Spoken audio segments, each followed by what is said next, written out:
Perkenalkan, nama saya Widya Damayanti, NPM 200-200-659, kelas ekstensi semester 6, Prodi Akuntansi, Sekolah Tinggi Ilmu Ekonomi Muhammadiyah Asahan. Next.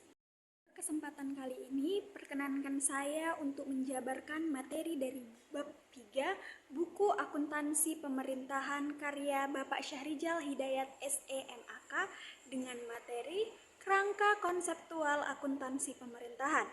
Video ini saya buat guna memenuhi tugas mata kuliah akuntansi pemerintahan yang diampu oleh Bapak Syahrizal Hidayat SEMAK. Next. A. Prinsip akuntansi. Prinsip akuntansi memiliki makna bahwasannya laporan keuangan di dalam perusahaan bisa dimengerti oleh siapapun dengan latar belakang apapun, serta sesuai dengan PSAK pada nomor 1 paragraf 9 dan 10 yang menyatakan laporan keuangan ini dibuat berdasarkan standar akuntansi serta memenuhi sebuah kebutuhan para pengguna seperti investor dan karyawan perusahaan. Bentuk prinsip akuntansi meliputi konvensi, aturan, dan prosedur. Metode akuntansi harus memenuhi beberapa kondisi yang diklasifikasikan sebagai berikut.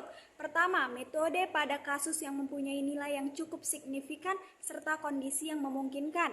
Kedua, metode mendapatkan dukungan dari kajian-kajian akuntansi profesional dan juga lembaga yang berwenang. Ketiga, metode tertulis meraih dukungan dari para pengajar dan juga memiliki kredibilitas. Oke, kita ke next slide. Prinsip akuntansi menggunakan acuan Ikatan Akuntansi Indonesia yang terdiri dari 1. Prinsip akuntansi mendapat pengakuan dan pengatur standar dari IAI. Kedua, pernyataan dari lembaga, badan, hingga pakar dalam pelaporan keuangan yang menimbang isu-isu akuntansi dan prakteknya serta berlaku secara umum. Ketiga, pernyataan dari lembaga atau badan oleh pengatur standar akuntansi IAI, namun belum dibuka dan dikomentari publik. Yang keempat, praktek dan pernyataan resmi tersebar secara luas, diakui sebagai ketentuan umum dan lazim pada industri tertentu. Next slide. Oke, Standar Internasional Akuntansi Sektor Publik. Federasi Akuntansi Internasional atau IFAIC membentuk suatu tugas khusus guna menyajikan standar akuntansi publik kepada halayak umum. Tugas khusus ini diserahkan kepada Public Sector Committee yang diperintahkan untuk menyusun standar akuntansi untuk organisasi di sektor publik yang sesuai dengan standar internasional. Standar ini disebut dengan International Public Sector Accounting Standard atau IPSAS.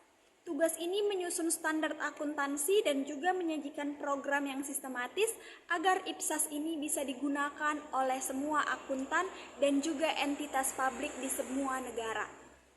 Dengan menggunakan IPSAS diharapkan bisa memberikan keuntungan dalam kualitas laporan keuangan di sektor publik serta peningkatan yang signifikan serta meningkatkan sisi transparansi dan akuntabilitas dari pemerintah terhadap laporan-laporan tersebut.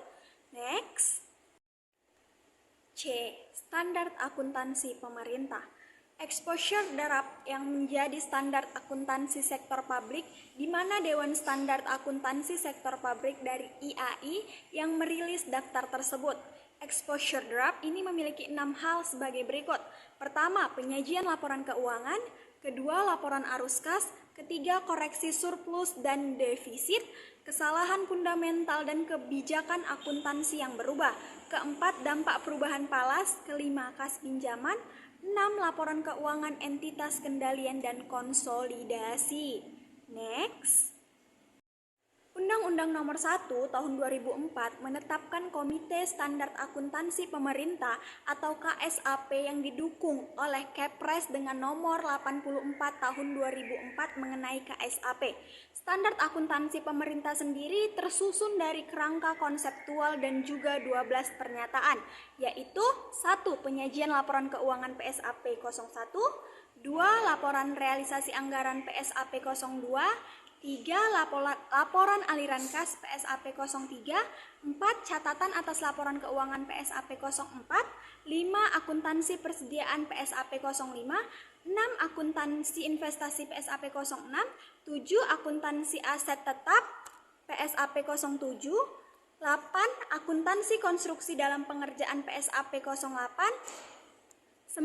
Akuntansi kewajiban PSAP 09, 10. Koreksi dan kebijakan akuntansi yang dirubah PSAP 10, 11. Laporan keuangan konsolidasi PSAP 11, 12. Laporan operasional PSAP 12. Oke, kita next. D. Kerangka konseptual akuntansi pemerintah. Kerangka konseptual akuntansi pemerintah akan merumuskan konsep mengenai laporan keuangan pemerintah pusat dan daerah. Kerangka konseptual ini sebagai acuan untuk 1. Penyusunan SAP dalam melakukan tugas, 2. Penyusunan laporan keuangan yang belum diatur SAP, 3. Pemeriksa mengenai laporan keuangan, 4. Para pengguna laporan keuangan ketika menafsirkan informasi mengenai laporan tersebut. Fungsi utama kerangka ini sebagai bahan acuan di sektor akuntansi yang bisa diatasi ketika terjadi sebuah masalah di bidang akuntansi yang belum diatur SAP. Yang dibahas pada kerangka ini ialah sebagai berikut. 1. Lingkungan akuntansi pemerintah, 2. Penggunaan informasi akuntansi, 3. Entitas pelaporan keuangan, dan yang keempat, peran dari pelaporan keuangan, serta yang kelima, asumsi dasar karakteristik kualitatif. Yang keenam, definisi, pengakuan, dan pengukuran unsur laporan keuangan. Next. E. Strategi penyusunan standar akuntansi pada negara berkembang. Ada 4 pendekatan secara garis besar yang digunakan dalam proses penetapan standar akuntansi pada negara berkembang. Evolusioner dilakukan sebagai perbuatan standar dalam menentukan perkembangan standar akuntansi. Transfer teknologi dilakukan melalui kegiatan akuntan internasional dan juga perusahaan multinasional. Standar akuntansi internasional dilakukan oleh negara berkembang dengan menggunakan dan menetapkan standar akuntansi internasional. Strategi situasional dilakukan untuk mengembangkan standar akuntansi yang berdasarkan analisa prinsip dan praktik. Next. F. Tujuan kerangka konseptual akuntansi pemerintah. Kerangka SAP akan mempertimbangkan ciri penting lingkungan pemerintah yang menetapkan tujuan akuntansi dan juga pelaporan keuangan. Ciri penting ini meliputi ciri utama struktur pemerintah, 1. Bentuk umum pemerintahan dan juga pemisahan kekuasaan. 2. Otonomi pemerintahan. 3. Pengaruh dari proses politik. 4. Pajak pelayanan. Ciri keuangan pemerintah yang memiliki peran penting untuk pengendalian. 1. Anggaran sebagai pernyataan kebijakan publik. 2. Investasi dalam aset tidak langsung. 3. Pemakaian akuntansi dana dengan tujuan pengendalian. Oke, kita beralih ke slide berikutnya. Setiap entitas pelaporan memiliki kewajiban guna melaporkan setiap upaya dan usaha yang dicapai dalam pelaksanaan kegiatan yang terstruktur dan sistematis pada periode tersebut demi kepentingan-kepentingan yang terdiri dari akuntabilitas, akan mempertanggungjawabkan pengelolaan sumber daya dan juga pelaksanaan kebijakan pada entitas pelaporan. Manajemen akan membantu para pengguna dalam proses evaluasi pada kegiatan entitas pelaporan. Transparansi akan menyajikan informasi mengenai sisi akuntansi dan keuangan yang terbuka dan jujur kepada masyarakat. Keseimbangan antara generasi yang bisa membantu dalam menyajikan pelaporan keuangan.